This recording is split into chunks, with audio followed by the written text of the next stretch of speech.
What's up once again, and welcome back to my YouTube channel.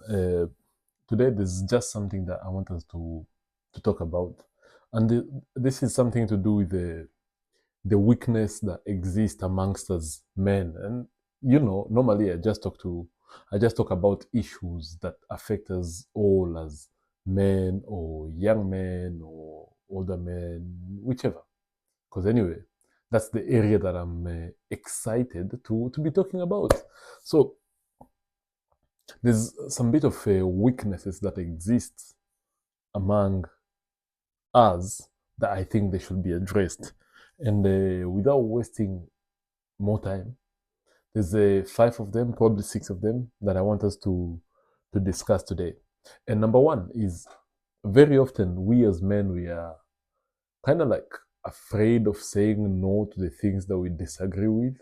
And we become this Mr. Yes, yes, yes, yes all the time, just because probably we don't want to be the Mr. Nice guys. We don't want to be held accountable, or so eventually we end up saying yes to the things that we know you're supposed to be saying no to. And I'll give you an example of this. An example of this is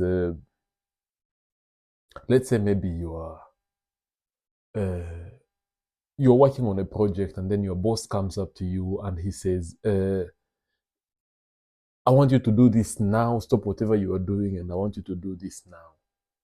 And then because you're afraid of you telling your boss, no, no, there's something I'm working on, can it be a bit later? But you're just afraid of having that conversation with him. So you let the whole thing just pass by, like leaving you abandoning the things that you know you're supposed to be doing and going after the things that have been added. So initially you didn't have like a stand firm on your boss, and it does not only happen with your boss.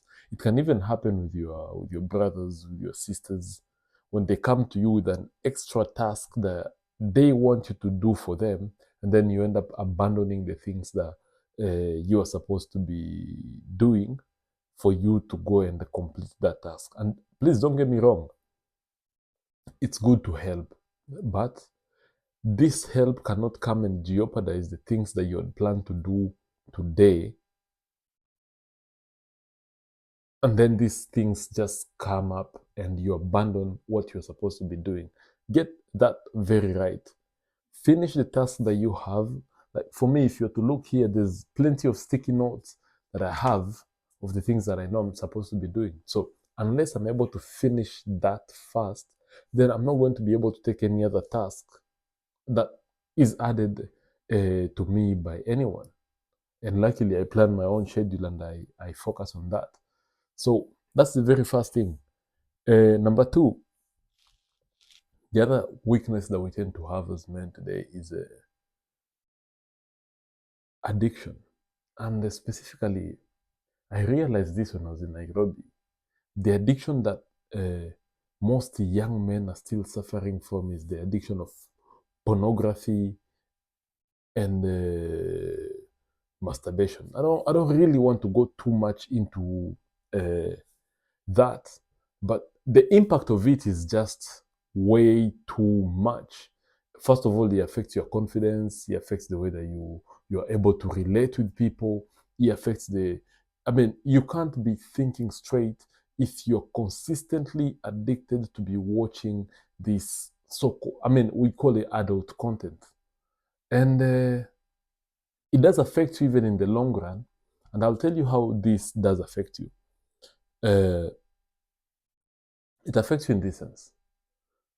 You become very, very forgetful. It wastes your time. It makes you very unproductive. You're unable to complete the tasks that you set up for yourself. And then once you find yourself in a position where you are unable to complete these tasks, then you're just lagging behind. And when you lag behind, then yeah, unproductive, excuse me, and all the other problems are going to be following. Therefore, I'll urge all young men who are listening to me, not just young, old, regardless of your age, I will urge you to please stay away from these vices, because they are damaging our society. They are finishing our men, our brothers and sisters. And surprisingly, I was even surprised to hear a conversation from a married man who is addicted to these vices. Uh, I am not an expert in this field of telling you, oh, go, come to me and I will help you overcome it. But there's experts out there whom you can go to and they will advise you on how you can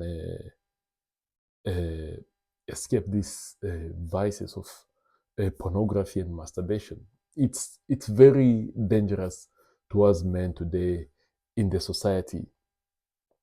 Number three, which is still kind of related to number two, is the addiction to any other thing. It could be addiction to alcohol, drugs. I'll say drugs in general, in which I will add weed, cigarettes, tobacco, shisha, and all the other drugs that you can think of. These also are a big point that are making us more weak. And this one I can advise you to on how you can overcome it. If you're addicted to drugs, the easiest way for you to start is keep yourself busy. Probably go online, find a skill that you can learn online, or read a book, or what? Read a book, write your journal, go out there, meet new people, and stay away from them as much as possible, because it's not only affecting your health currently, it also affects your budget, because anyway, these drugs, they cost you money. Otherwise, the money that you could have used uh, to do other things, probably a project, or go in the field, do some work, go to the park, exercise, go for a run, enjoy other things that necessarily are not going to affect your life in that direction. And if you do that, then you come to realize, oh, you're becoming a strong man. Because anyway, these drugs at the end of the day, they're busy destroying you, they're busy harming your health, and it's not good when your health is just affected by this.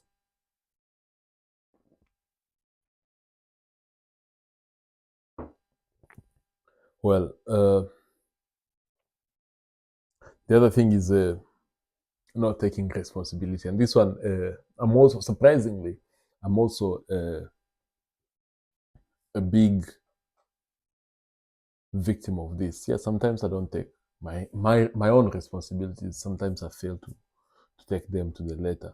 So it's also a call for me, in as much as I'm giving you this advice, it's also a call on me to take up responsibilities of the things that I know I'm supposed to be taking up the full responsibility of.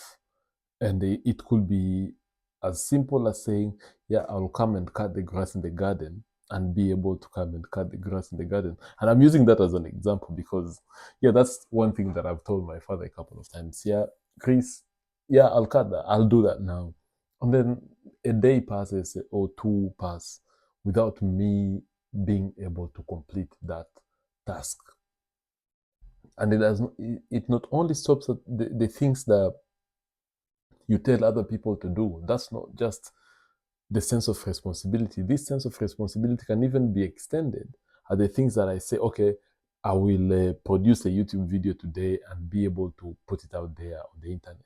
If I fail to do that, then it also means that I fail to take my responsibility and I become weak in the eyes of many. So, how can I become strong in the eyes of people? Not necessarily by chest thumping myself, oh, I'm able to do this, then I must be the big man. No, it is not that way. I'm able to become this strong individual by saying, okay, here is what is expected of me, and I've been able to do it and finish it. Then they will look at me and they will respect my word and my action. And that makes you strong. Because anyway, sometimes we think that chest stamping is a way to make ourselves strong, but sometimes it is not. So me taking up that responsibility and doing the things that I know I'm supposed to be doing is also another way of me projecting myself as this strong individual. Number 4 or number 5, unable to take criticism. I don't know. I don't know about you guys, but have you ever come across these individuals that they will not take criticism in any way, shape, or form? You criticize them just a little bit, oh, the whole hell will break loose.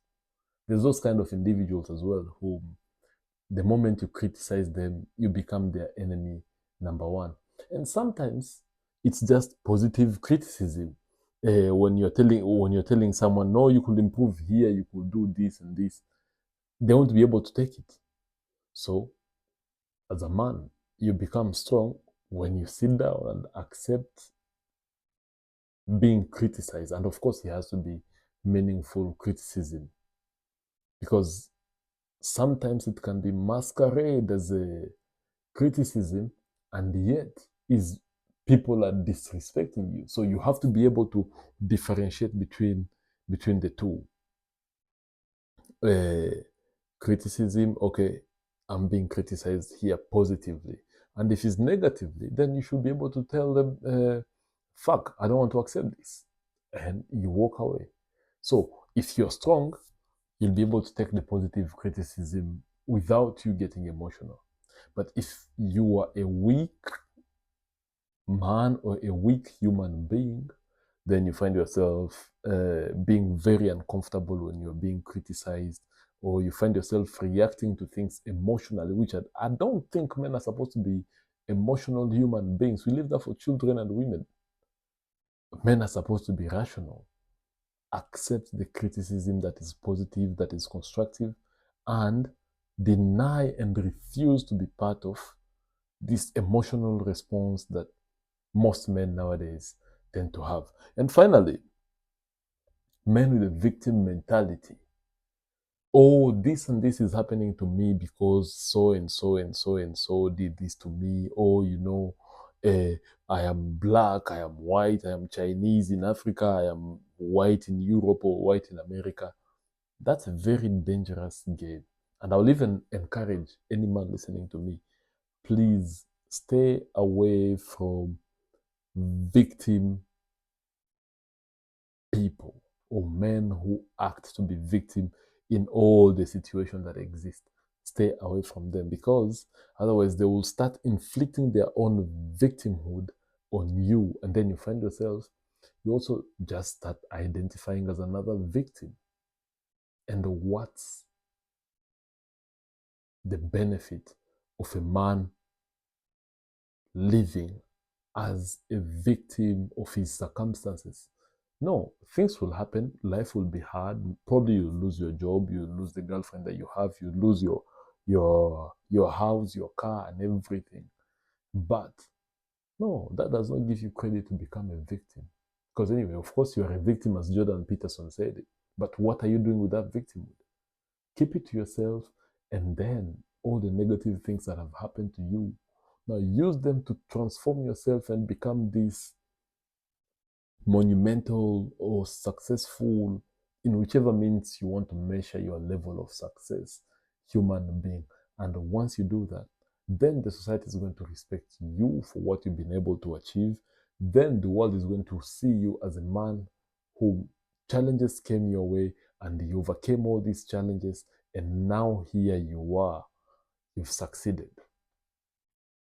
Imagine now, after you going through everything and then you coming up now, yes, here is me, I have succeeded and I have done everything that I may have wanted to do. Oh, your story will be a success, and at the end of the day, the society is going to see you now as a very strong and reliable human being. And that's how you end up achieving now success in everything that you want to do. So, gentlemen, that was the first conversation after coming from Nairobi. Had an amazing time in Nairobi. And if you enjoyed it, don't forget to give me a like, subscribe, share this video with your friends, and tell them he is a human being that I came across, and his information is really building me to become the man that I'm supposed to become. And I'll see you all in the next one.